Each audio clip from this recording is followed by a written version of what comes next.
so I can't really tell you about that. Do you remember when you started helping your grandmother cure her cancer? What, the last cancer that she had? Yeah. Well, I think she had it for quite a long time. She did, yeah. Yeah, my mom told me she went to the hospital, but she didn't have anything. Right. Yeah, so she was kind of doing something. Did you ever work on her to stop her cancer yourself? Maybe a few times. And tell me about that. What was that like? Just check to see if there's anything in her bodies, and her bodies. Aside from moving from your bodies, except you don't say it's for you. Yeah, exactly. And do you think you had an effect on her when you did that? Well, it's more strong. My mom says it's more stronger when she does it herself. That may not be the case, you know. It may be as strong or more strong when you do it. Yeah. Do you think you had an effect on your grandmother though? What do you think about it? Well, I'm not sure. I've been getting very many calls, but she went into the hospital and the check, and they said it was gone, and the lumps in her lung was gone. Yeah, you know, it was there a long, long time she had it, and now it's gone. And a lot of people helped her, and she helped herself too. But I was just thinking, you know, I remember when you started helping your grandmother, and you were like 4 years old. It was about 4 years ago. And I think that you sort of kicked off the game with that. Back then, you know, that you were the person who really got the ball rolling on helping her. And then, have I healed my father today? Yes. Did I cure something in my father today? I got yes. Okay, good. I want you to test, have I ever cured anybody of something without their knowledge?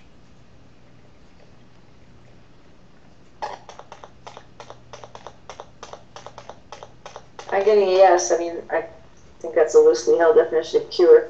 I've certainly lifted things from people without their knowledge. Well, try this. Have I ever cured someone of a physical disease without their knowledge? I mean, I'd like to think my testing is accurate. I'm getting a yes. Okay. Do you have any idea what that might be? I think it's people whose cancers I've removed, or also by, like I noticed the impact I have on my mother, for example. What impact do you have on your mother? Say that. Well, we're very intertwined. I think physically these days and emotionally, and I've been learning how to just sort of ride with her differently, like rather than try to keep myself up and propped and performing and high all the time, but find the right level to be matching where she's at. Because I used to call her every single day and have lively conversations, and now I call her every now and then and have conversations. Except it's like we're slowing down. It's like we're feeling older, and I feel like if I really stop, I don't want to let her go. But I feel like we're easing into just letting each other go. So maybe it's a good thing. But I notice when I take better care of myself, or remove my diseases more promptly when I'm testing for them, then I can be with her. Maybe I'm just feeling more. You see, I'm just feeling more subtleties than I used to. So it's fun. Because even in one particular conversation, 2 or 3 or 4 things can go away. Well, you know, it's a funny thing what you said about, removing people's cancers, because, Liam got the word, Liam's mom got the word that Liam's grandma, the cancer's gone. Uh-huh. And she never did any medical treatment, because they really didn't have, it was a slow cancer and they didn't really have much they could do. Mm-hmm. And but she, they have state medicine. She's been getting regular checkups for every 6 months or something. It's been going on for years. He started working on her cancer when he was 4 years old. And Wow. it's how it's. Liam was telling me today it was the first Immunix he ever did. Wow. Was working on his grandmother, that he was more interested in helping his grandmother than in helping himself. So. That's a good perspective for an immune, successful immune to have. That's how I feel these days about Michael and my uncle Norman and this friend of mine, Stacy. I just feel as if I've removed whatever I can from them whenever I pick it up. And that's just our relationship. Well, you know, at the same time, you got to really bear down on them. Kathy was saying that. You know, you got to really, like, you have to demand that they do for themselves.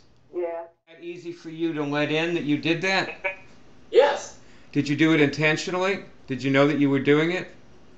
The healing or letting it in? Curing him. Curing him. Yes, I did. Okay. I do that often with him. I know that I am his caretaker, and he's often confused, or I'm looking at him, and I've become his doctor, caretaker, immunic healer. Right. And that he values that, and he acknowledges that I have kept him alive. And, you know, 20 years ago, he said, I'll live 8 or 10 more years. Wow. Well, the other day, he's saying, I'm going to live 8 more years. Now, just years later, and, you know, he was close to death 3 years ago. Well, he's an inspiring guy in his own right, of course, you know, and yes, definitely. You know, you've brought out, like, you're like a setting for a diamond, with him being the diamond, and you called the master self-clearing heal others. Mm-hmm. And that is how the best way to clear yourself is to heal somebody else, or cure something in somebody else. How many people did you heal in your sleep last night? Over 10. Yes. Over 100? Yes. Okay. So that's what this lesson is about. Now, access some of the people you've been attacking or healing, just get their names, and link your etheric body with theirs. And that will heal something. See, that's on this lesson right here. Yes. And it tells you, see there, it tells you the instructions are here about how to use the bodies to heal people, right in this section, and then more stuff is here. What might be your steps to take with Norman? I could remove anything, any disturbances in any of his bodies that would cause him to want to hang on to his cancer right now. I'm doing that, and I can remove anything in my or any of his circle that would prevent him from getting well, you know, immediately. And then on a more real level, I'm also going to interact with him personally. I could do this with him, Skype. I could talk to him more frequently. Signal on all those things. Yeah. I notice, and they're all good things. And I notice that there's nothing in there about getting him to take responsibility for his own cure, about getting him to take, like telling him to get a kit, telling him to join the cure drive. There's nothing in there, like you don't think that way. And so what I want to say to you, look over here at me and look me in the eye, Barb, is you're not a coach yet. Yeah, I know what you're saying. Well, you're not a coach because you're a healer. You know? That's what you're doing. And healers make themselves sick. And Meher Baba said, don't be a healer. Okay. He said, don't cure people because you're going to get sick. You're going to take on their illnesses. And I look at you, and you spend a lot of time complaining, like you're confused, you don't know what you're doing, you don't know what you want to do, because you're taking on other people's responsibility that belongs to them. And you know, once you've told him what to do,